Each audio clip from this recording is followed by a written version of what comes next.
Hey, what's good, YouTube? It's TS64, and I'm honestly really late on this topic, but I wanted to get to it at some point. So, in case you didn't know, the first confirmed fighter for the Fighters Pass Volume 2 for Super Smash Bros. Ultimate is a character from the game ARMS, which is, if you don't know, it's a game that came out pretty early in the Switch's lifespan. It came out in June 2017, and it was pretty much the second major multiplayer game that came out after Mario Kart 8 Deluxe. And it's essentially a third-person fighting game, so think of it kind of almost like Wii Sports boxing on steroids, basically. Like, there's more depth to it than Wii Sports boxing, but essentially it's the same concept because you hold the Joy-Con in both hands and you throw them kind of like fists, and you can like equip a whole bunch of different arms that have special abilities, and you can like control the direction. We'll probably get into that a little bit later more on what it is, but basically what happened is when they first revealed that the first character for Fighters Pass Volume 2 was going to be just a character from ARMS, they didn't say specifically what character it was. They just told what series it was from, which is the first time I believe that they've ever done anything like that. And I thought that was really interesting because it's leading to a lot more speculation, and there's a lot of speculation that possibly they did this because of what's going on in the world right now. So they probably had a third-party character plan to start, but it's probably really hard to work with negotiations and things like that right now with the state of the world. So they probably just went with their first-party pick, even though they probably would have gotten confirmed anyways. So I think that that's interesting, and that's also led to other speculation that because Nintendo also, shortly after that was announced, they announced that they were having a free demo for ARMS that I think already ended, to where basically you could try out the entire game for free. I think it was. I don't really understand how it worked, but basically if you didn't have it, you could play the game for free. And yeah, it honestly was probably just a marketing move to try to push ARMS, since it, I believe, did sell over 1 million units, but it didn't blow up like crazy. It's definitely not like Splatoon did when that first launched on the Wii U.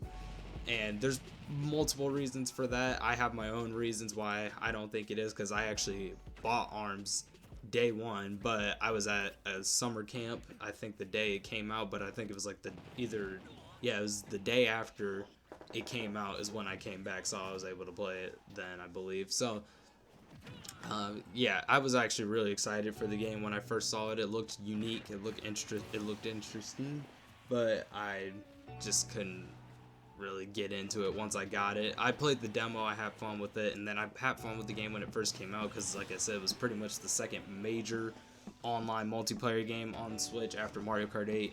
And since I had already had a Wii U and I had Mario Kart 8 on there, then it was basically like I was playing the same game. So once I got tired of that, I was ready to move on to something different, and ARMS was that for me. And honestly, it's a really solid game. I think it's really fun, but there are some shortcomings with it that I think are the major causes as to why it didn't succeed as much as it could have, and I think it should have. And now I think that's why Nintendo's kind of trying to push it back to the forefront, because they recently just had an online tournament for ARMS not too long ago, and I think that's drumming up interest, the demo, and then also adding a character as one of the Fighters Pass characters for Super Smash Bros. Ultimate will be another major step to try to push ARMS. And some people think it's because there's a potential sequel that could be on the way, and this character could potentially be the new protagonist for that sequel, but we'll probably get into that in just a little bit. So first, I'm gonna re-explain what ARMS is. Like I said, it's a third-person fighting game where basically it's two people in a ring, and you can use motion controls, you can use the Pro Controller, and basically all the characters have extendable arms that are made out of different materials. So like you have Spring Man, who has springs, and like Min Min, who has ramen noodles as hers, Twin Tail, who has her hair, and different things like that. And so basically they don't really give you any backstory in the game. It's more so just you have to kind of find the lore outside of the game or look really like into the clues in the background to find out kind of what it is, which is one of the main reasons that I've heard people didn't really click with the game as well, is because there was no story mode, and it was basically just a Grand Prix mode, which is basically like classic mode, and then in Smash, and then there was just multiplayer other than that. So basically, like I said, everyone has extendable arms, and everyone has these attachments that they can put on that are also called arms that have different properties. So some of them are more like just normal boxing gloves. Some of them are kind of like guns in a way, to where they fire off like lasers or rapid fire shots. And then some of them are like wrecking balls and different things like that. And they have different weights. And so if you get into a trade where two arms clash, then the heavier one will overpower the lighter one. And each arm has its own kind of elemental ability. Now there's X amount of elemental abilities, and I can't remember all of them off the top of my head, but with all those special abilities, you can charge up your arms by either performing a dash or like landing a jump. So then that way you can use that special ability to do extra damage to your opponent or do something special. And that right there kind of leads into one of my biggest issues with arms, is that there was an ability, I don't remember what the ability's name is in the lore or in the game, but basically it's the electric ability, to where if you charge it up and you make contact with an opponent, it completely stuns their arms, so then that way they're not able to attack or move. And it's kind of broken, because then it leaves them open for grab, and grabs do pretty much the most amount of damage out of any character's kit, unless they have like really heavy arms. But then at that point you would still probably do better just going for the grab. And also the characters in arms are really diverse, and I don't want to say like they look like they're from Overwatch, but the colorfulness of their designs and how unique they are definitely kind of reminds me of Overwatch in a sort of way, and how all the characters are really unique, and all of them have one special ability pretty much. I mean, some of them might have a few more, but the game is pretty simple, so it's not like anything like Smash where every character is like ultra unique, but there are differences. So like the protagonist Springman, he has this ability to where when he performs a dash and charges up, he gets this little barrier that can protect him from any oncoming attacks.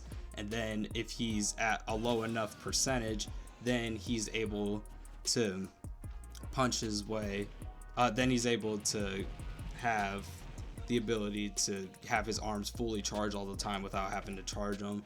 And like Ribbon Girl, who's basically the secondary protagonist, she has a triple jump and a fast fall, to where she can fall instantly by pressing the dash button in midair. So there's all sorts of things like that, and so that's what I think makes it interesting on which character could potentially get into Smash, because ARMS is not a very complicated game, so there's not really a whole bunch I feel like you could pull from, especially putting it into a 2D game, because it's a 3D game. It thrives off the fact that it's a third-person fighting game that's really never been done before. There's 3D fighting games, but not like behind the back, over the shoulder, third-person, almost like shooter fighting game. There's really nothing like that, and I think that's what makes ARMS unique.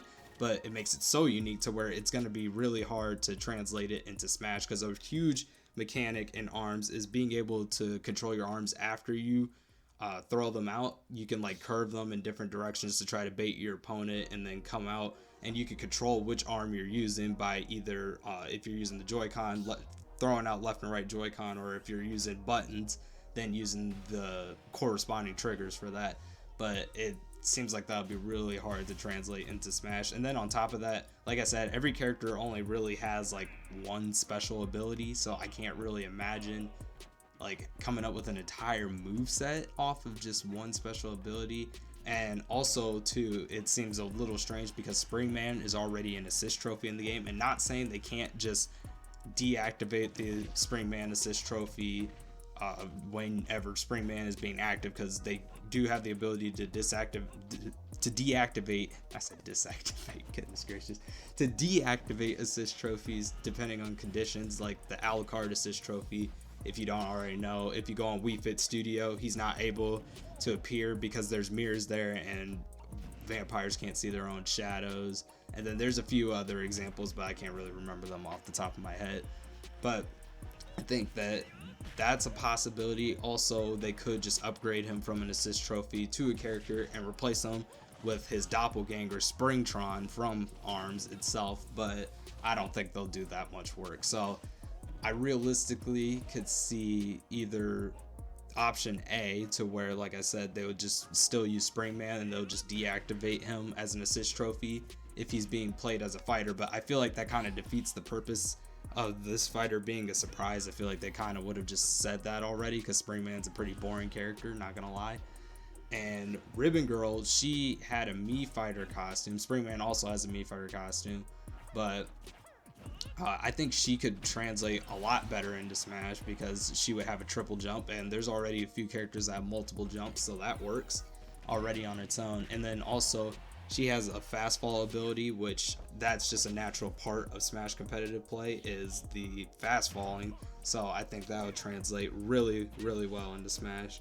But some other characters that I think, because they had a poll for popular, like the popularity of the characters in ARMS, and I believe Min Min won that, and Twintelle also is high up there. And basically Min Min's abilities are that she can charge up her arms, and when she does, she charges up her left arm to where it'll stay fully charged, and you can equip whatever arm you want to that for whatever purpose.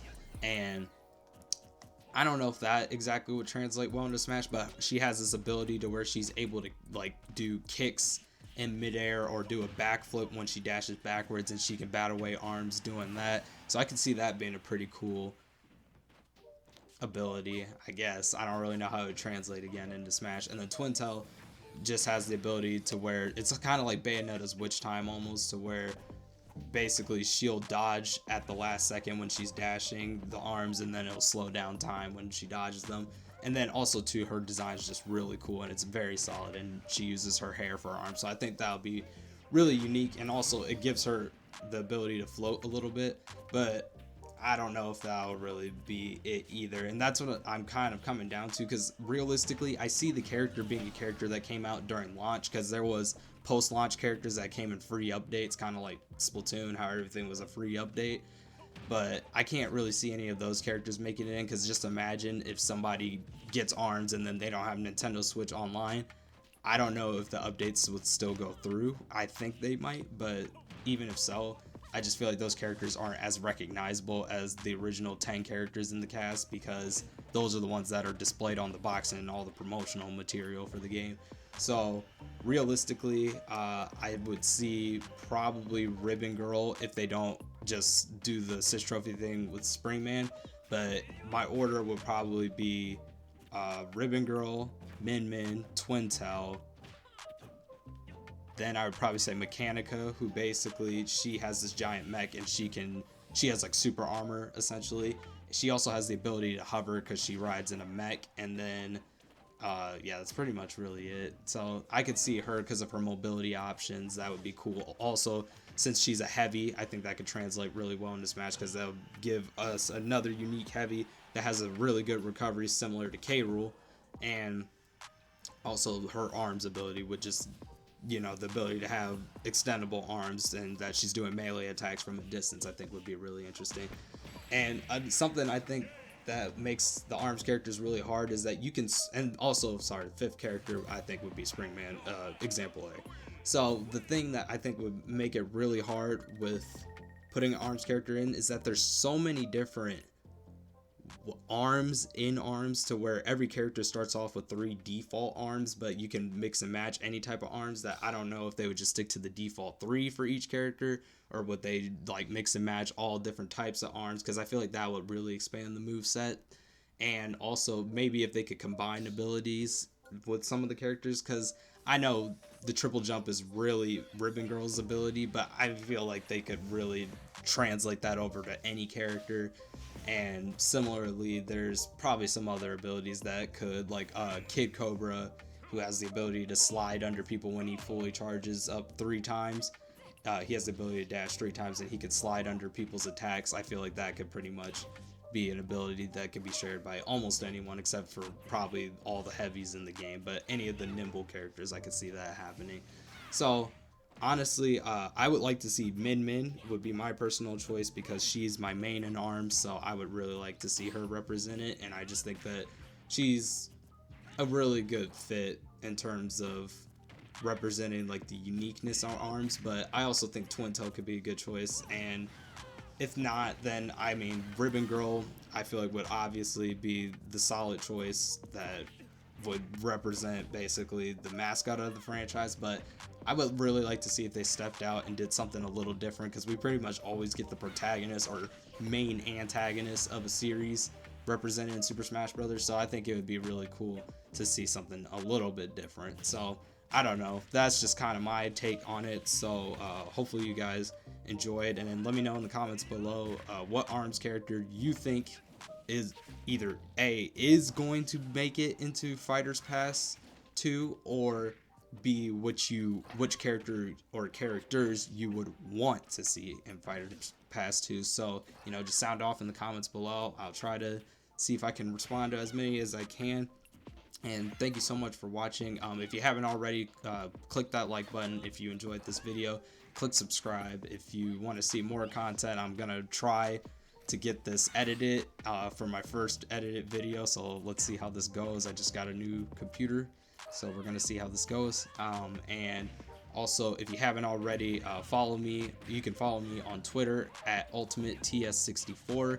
You can also follow me on Twitch at TS64SSB, and I could put a link to my Discord in the description below. And also, if you would also please go check out the Super Tux podcast. I will link that in the description, as well as one of my good friends and I have been doing that podcast, and we've been working really hard on it. He's been doing the editing, so I just want to say thank you to him. Great shout out. And hopefully everyone is doing all right, staying safe, staying inside. I mean, I've been going outside, so maybe I should stay inside, but kind of busy right now. But anyways, thank you so much for watching, and hopefully I'll see you in the next video. Take care. I'm out.